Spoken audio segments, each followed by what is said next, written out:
জলস্তর বৃদ্ধি হতে বিপত্তি, জলের স্রোতে তলিয়ে যাচ্ছিল পড়ুয়া, অল্পের জন্য রক্ষা।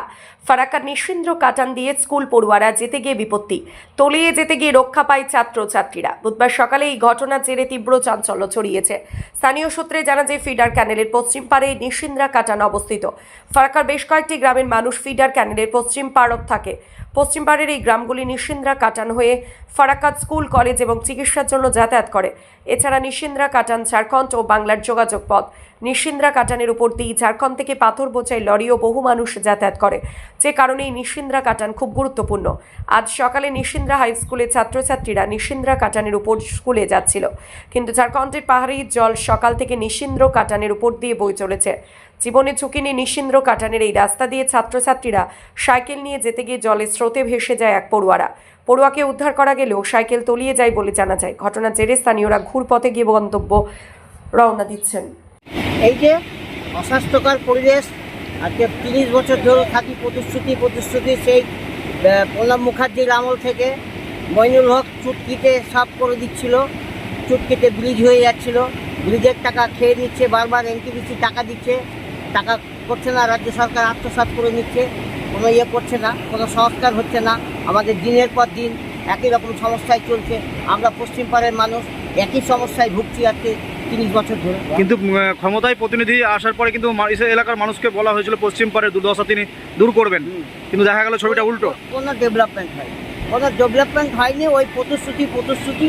হ্যাঁ, তাছাড়া কোনো কিছু নেই। আটমানি আর কাটমানিতেই সব থেকে। শুধু মানুষকে তাহলে ব্যবহার করা হচ্ছে বলে মনে করছেন? ব্যবহার করা হচ্ছে, আবার 26-এর ভোটে ব্যবহার করবে, ভোট নিবে, প্রতিশ্রুতি দেবে, মদ খাওয়াবে, ভোট নিবে, এই তো। কিন্তু বলে জাঁকজমক করে নারকেল ফাটিয়ে কিন্তু এই কাজে শুরু হয়েছে। ওই করবে, নারকেলই ফাটাবে, তারপরে হবে না। সে মইনুল হকই হোক আর মনিরুলই হোক। আপনারা কি দাবি রাখছেন এখন স্থানীয়? আমরা দাবি রাখছি যে ব্রিজের যে টাকাটা দিয়েছিল এনটিপিসি, সেটা ব্রিজটা অতি সত্বর হোক। আর কি বলবো, আর কিছু বলার নেই। আপনার নাম পরিচয়? আমার নাম প্রকাশ সরকার। আপনি? সারা ভারত কৃষক সভার থানা কমিটির মেম্বার। এটা কোন জায়গা? এটা হচ্ছে নিশীন্দ্রা কাটান। 1986 সাল থেকে দেখা আসছি।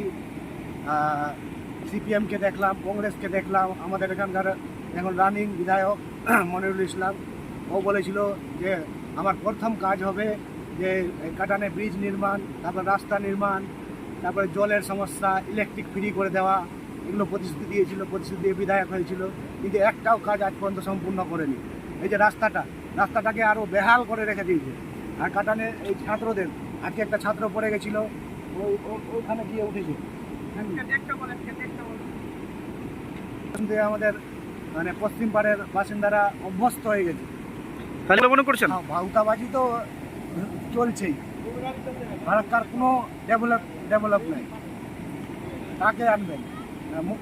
মাইনুল হক ছিল 25 বছর ধরে বিধায়ক, ওকে চেঞ্জ করে একে আনা হলো, এও সেই একই অবস্থা।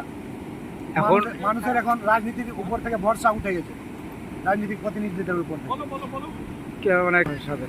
স্থানীয় হয়ে চাইছি যে আমাদের সমস্যার সমাধান যে করবে তাকেই আনা হবে। এর আগেও তো মনিরুল ইসলাম কথা দিয়েছিল যে আমাদের ব্রিজ নির্মাণ করে দিবে, রাস্তাঘাট করে দিবে।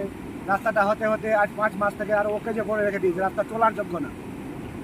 প্রতি বছরই দেখা যায়, প্রতি বছর বাড়ি বর্ষা হলে তখন বন্যার পরিস্থিতি দেখা যায়। এতে তো মাঠের ফসলও নষ্ট হয়। মাঠের ফসল নষ্ট হয়।